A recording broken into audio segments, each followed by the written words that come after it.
All right, here we go, y'all. Yes, I am ashamed of the fact that I will proceed to do 2 Dave Rubin segments in this show.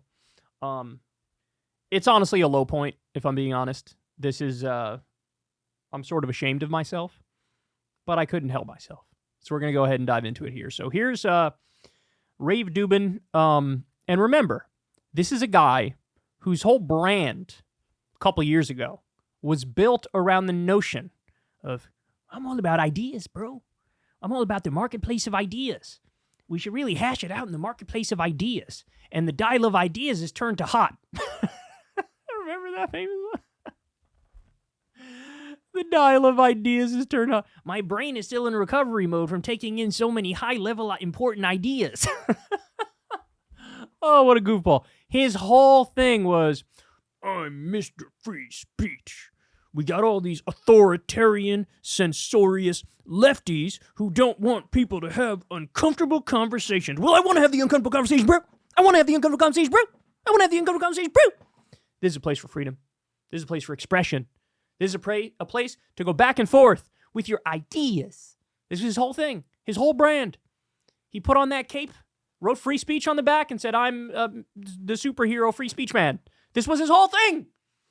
It was that, and of course, when he left the Young Turks, it was, they're liars and smear merchants, and I'm a Sam Harris simp, and then he started thinking Sam Harris is too much of a liberal now, so I'm just going to keep going further right. And this is the place where he ended up. This is amazing. You're going to love this. So free speech, Mr. Free Speech says the following. And I think generally speaking, all of the free speech people, and there was a big, I think, were you at the dinner at the Night of the Ark thing? Were you guys there? We got into we're like 40 of us. It was like a Rubin Report reunion debating what to do about this. And I'm personally more on the side that you have to make some more arrests related to this stuff. They're using our freedoms against us. And it's like, it's great to be a purist and it's great to, but when enough people are stopping commerce and closing roads and calling for jihad, it's not safe for your own citizens, and not enough good people are standing up. So there are some weird, I suspect, let's put it this way, I suspect that the average person in Britain 20 years ago, if they could have figured out a way to put a clamp on this 20 years ago, they would have done it. So when it's Muslims, oh yeah, I mean, I'm on the side of you got to make some more arrests. You got to make some more arrests because they're shutting down commerce. Commerce, bro. You're shutting down commerce and roads and people calling for jihad. Really?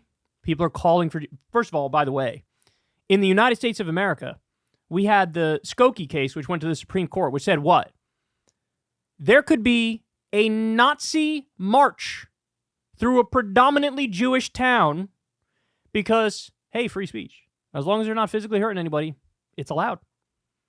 Dave Rubin used to look at that and say, it is virtuous. That's the way it should be. Free speech. Now, if it's Muslims, oh, you got to make some more arrests, bro. What does they call for jihad, bro? What are you going to do? And let's be clear. This new surge of commentary like this, where does it really stem from? Israel and Gaza. How many pro-Palestine voices now are out there in the streets? How many are out there saying Genocide Joe? How many are out there saying Free Palestine? How many are out there saying from the river to the sea, Palestine will be free? How many are out there saying things that Dave Rubin disagrees with, and now since he disagrees with it, oh, it's dangerous, it's a direct assault on our values, we got to make some more arrests, you can't shut down commerce, you can't block roads. Total fucking 180 on the free speech stuff. And by the way, we always knew there was deep, deep hypocrisy here and massive blind spots. Why? Because there were over a dozen states, maybe over 20 states in the United States, going back years now, that had on the books anti-BDS laws. You know what BDS is? Boycott, divestment, and sanctions of Israel. It's the movement to try to put economic pressure on Israel to give Palestinians human rights. And there were some states in the U.S., still are to this day, some states in the U.S., it's been like this for a long time now, where, for example, in Texas, you couldn't get hurricane relief money without signing a form saying, I promise not to boycott Israel. So let me get this straight. You're allowed to decide, I want to boycott the United States of America in the United States, but you can't say, I want to boycott Israel. We've had court cases over this. Abby Martin was involved in some of them, where she was supposed, before giving a speech at a college, he had to sign some shit saying, I won't protest Israel. What the fuck are we doing here?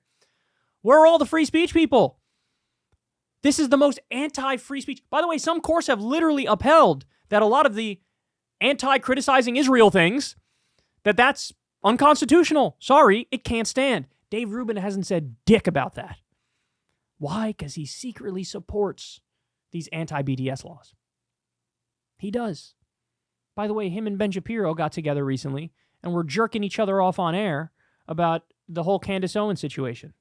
You know, it went from free speech to, well, you know, we're a publisher. We're not a platform. So we don't, nobody has a right to be on our platform. Oh, really? Oh, really?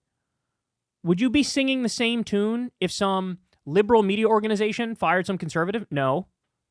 No, you wouldn't be doing that. It would be free speech. Free speech. What are we talking about here? But all of a sudden, when it's Candace, by the way, when Candace was defending Hitler, Kanye's I Love Hitler meltdown, Ben there was barely a peep. When she was out there, remember when she famously said, you know, the problem with Hitler was that he was a globalist. If he was just trying to make Germany great again, that'd be okay. But he went outside the borders of Germany. When she said that, remember that? It's barely a peep.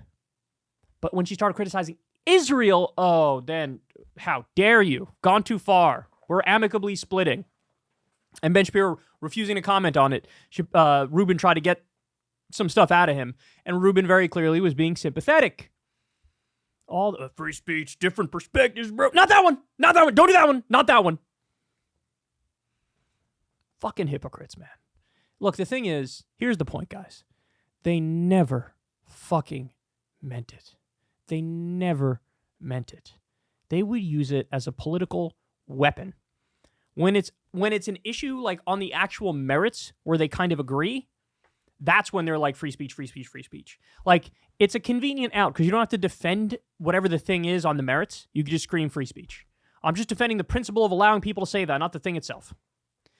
But we know that's bullshit. We know it actually was more about the substance of the shit they were trying to defend. Because when there's something they actually disagree with, he's out there like, arrest them!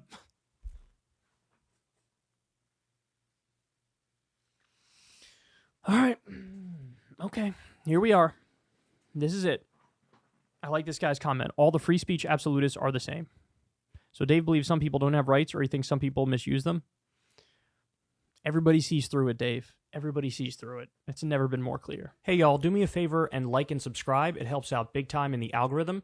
Click the bell as well for notifications when videos drop, and watch that video on screen right now. You know you want to.